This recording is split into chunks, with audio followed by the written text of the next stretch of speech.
Presiden Iran Ebrahim Raisi meninggal dunia selesai kecelakaan helikopter pada Minggu 19 Mei. Menanggapi kecelakaan tersebut, Israel disebut menahan diri untuk tidak memberikan komentar, namun Israel membantah terlibat dalam kecelakaan helikopter yang ditumpangi Raisi.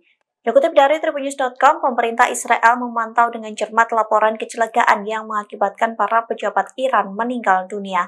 Adapun terkonfirmasi Ebrahim Raisi dan Menteri Luar Negeri Hossein Amir Abdullahian meninggal dunia dalam kecelakaan tersebut. Media Israel Ynet News menulis pejabat Israel menahan diri untuk tidak mengomentari insiden tersebut. Namun sumber tidak resmi telah mengklarifikasi bahwa Israel tidak terkait atau terlibat dalam kecelakaan helikopter itu. Pejabat senior Israel mengatakan kematian Raisi dan Hossein diperkirakan tidak akan berdampak pada Israel atau kebijakannya terhadap Republik Islam. Satu-satunya konsekuensi yang ditunggu Israel adalah siapa presiden yang akan menggantikan Raisi. Media itu menulis salah satu kemungkinan yang bisa menggantikan Raisi adalah kembalinya Mahmoud Ahmadinejad.